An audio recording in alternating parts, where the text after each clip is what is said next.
It does happen by accident. Just make sure that you just rinse your skin off with a little bit of cold water. It's a very mild oven cleaner, so it won't cause any everlasting damage to you. But just be careful, don't use the chemicals on a hot oven, and follow all of these safety requirements as detailed on your safety sheets.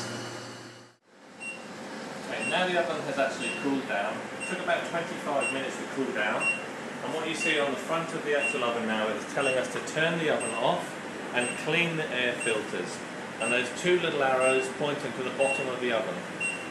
What we need to do now is we can exit that screen, turn the oven off here at the main switch, and then what we do is remove these two air filters from the very side bottom of the oven. To clean these, very simple, just a clean, damp Chuck's cloth and just give them a rub. The other alternative is just to pop them into the dishwasher. Replace those immediately. Then just again slide back in gently into the hole, the little slots on the side. And now we're ready to start cleaning the oven down. So the first thing that we need to do is put on our personal protective equipment again. So rubber gloves.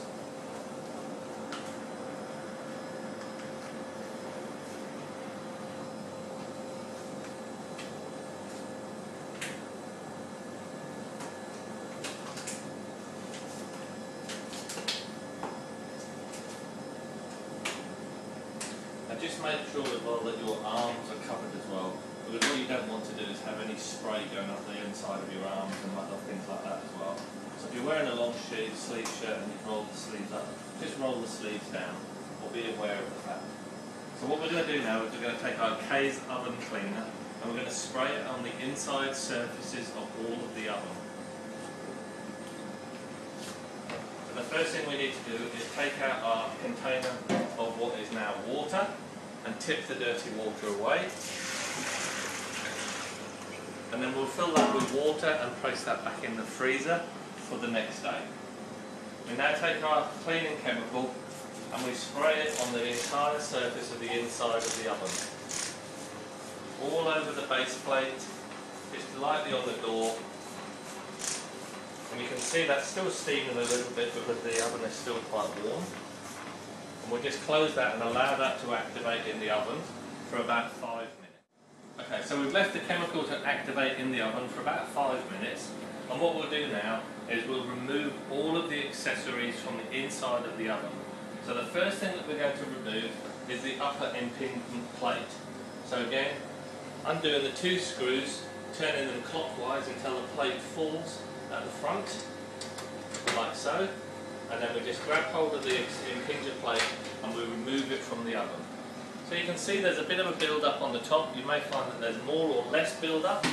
Place that into a sink and give that a spray of the cleaning chemical. The next thing that comes out is our rack, and again pop that into the sink on top of there and give that a light spray too. Next thing that comes out is the bottom impingement tray, and you can see that there's a little bit of a build-up of chemical, of cooking fat and so on from there. Again, we place that into the sink and we give that a spray. The last thing that comes out is the silicone base mat, which has helped to protect the oven. That could go in there. We don't need to spray that because everything will just wipe off there anyway. And then what we do is we go back to the oven again and we give it another spray of chemical underneath where the mat sat. So now the entire cavity of the oven has been sprayed with oven cleaner and is ready for us to clean. Now once you've actually sprayed oven cleaner into the oven compartment, then you can remove the back grease filter, and only then. You cannot remove the filter from the oven and then spray the chemical in there, because it will cause damage to the catalytic converter. So we go to the back of the oven again, we grab hold of our grease filter, we pull and lift, and it comes out. And again, we just take the wire mesh out from the back, we place that into the sink, and again we spray both items with a little bit of the oven cleaner.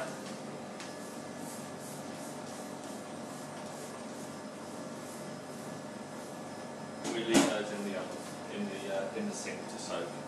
So now we're ready to get stuck into the oven. So the first thing that we're going to use is just a green scourer. So just wet the scourer with a little bit of cold water, wring it out, and then you can spray oven cleaner onto the scourer as well. Into the oven and just giving it a light rub, and you'll see the difference straight away. That all of the problems and the build-up of the fat just comes off of the oven with hardly any effort at all. We do that the same on the side of the ovens, like so. Over this ceramic plate, which is a microwave guide, right the way to the top of the oven, and you can see how it's all coming off so nice and easily with hardly any pressure at all. The same on the other side of the oven. We just give that a nice scrub over the top, right to the very top of the oven, over that ceramic plate again on this side, and now what we do is to the back of the oven, into the lip where the grease filter sits and where the air input is, just nice into those little corners and everything, straight along the back, cleaning all of that build up straight from the oven. The better you clean the oven each day, the easier it is to clean each day, which sounds a little bit silly, but it's actually the truth. If you leave the oven with a build-up of cooked on grease or food debris over a period of more than one day, it will bake on the following day and will become more difficult to clean thereafter. So the last thing we do is we then put the flat scourer to the top, and we just clean the top of the oven backwards and forwards, right to the front and back, side to side, just up to the door, and then the front of the door. Now just be aware of the rubber seals around the outside of the door here.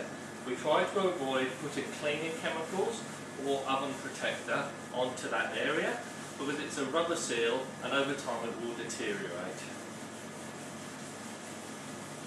So there we are. So that's basically cleaning the inside of the oven. So you're talking a 5 to 10 minute job if you're doing it properly. Next thing we do is we get our chunks cloth and we simply wipe the chemical starting at the top of the oven. We wipe that clean. So you need to rinse your cloth out regularly in clean, cool water to get rid of the chemical build-up.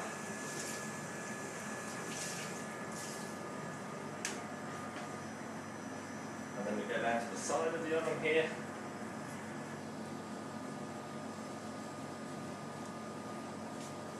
Into the base.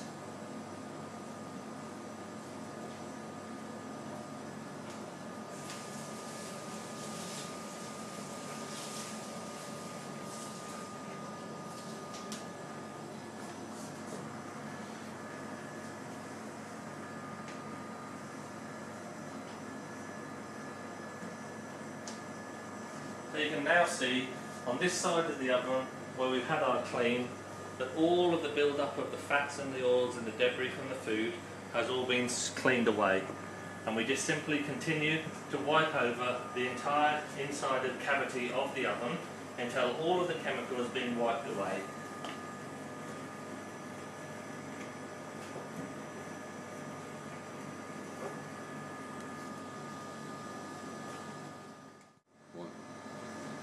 So now we've wiped the inside of the door, all of the chemical has gone, and now we can inspect the inside of the oven to see if there's any stubborn areas that haven't been cleaned off in that initial process.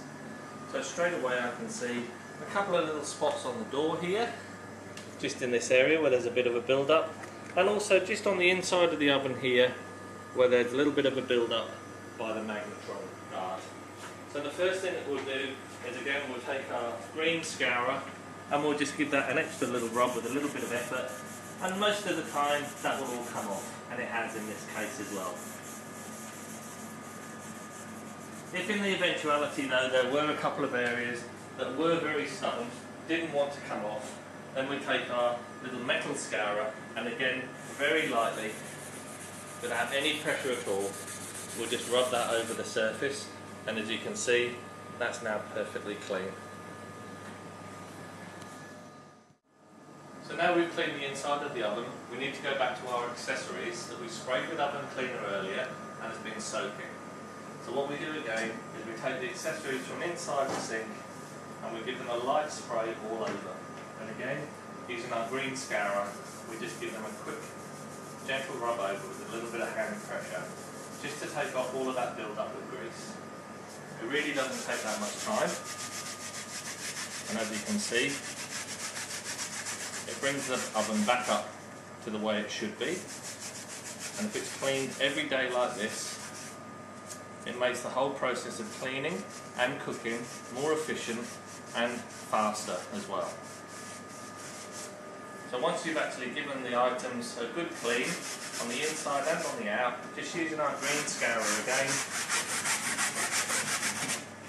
just with hand pressure,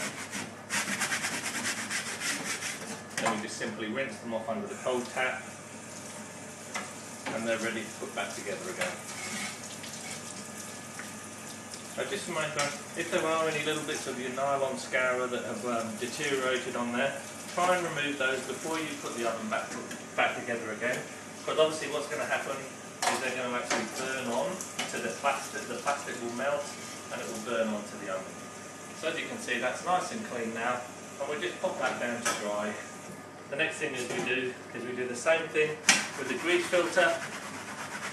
Good scrub all the way over the top with the scourer, nice and flat.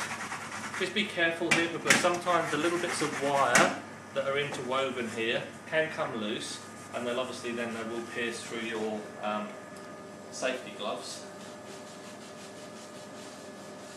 Again, we just clean all of the outside and we give that a good rinse as well.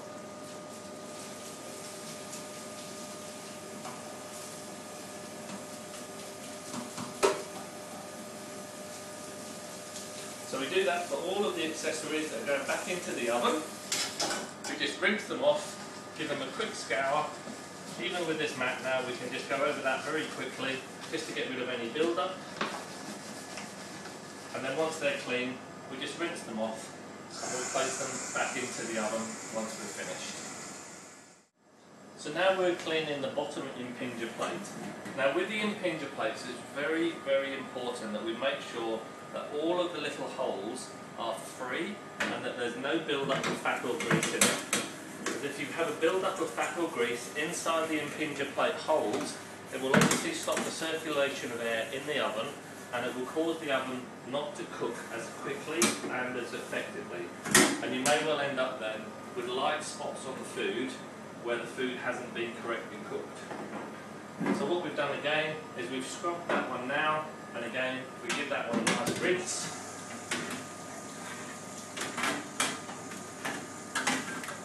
Just under some warm water this time. And now what we do is we check the impinger holes.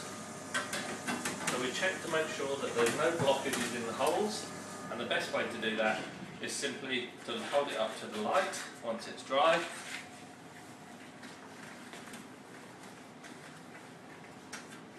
And look through to make sure all the holes are free, and they all are in this case. The next thing that we need to clean then is the oven rack. Again, very quick scrub with a green scourer. On both sides. And again, that can be rinsed. And the last piece that we need to do is our top impinger plate.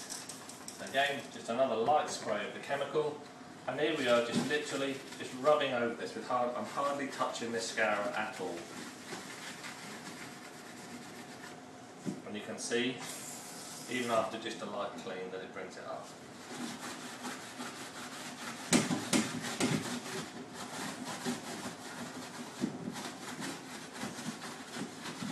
Again, if you do find that there's a couple of areas that you haven't been able to get clean the first time with the scourer, then you go over them again with the green scourer, and then if after that they're still not free of all the build-up, then just take your metal scourer and lightly rub over the impingement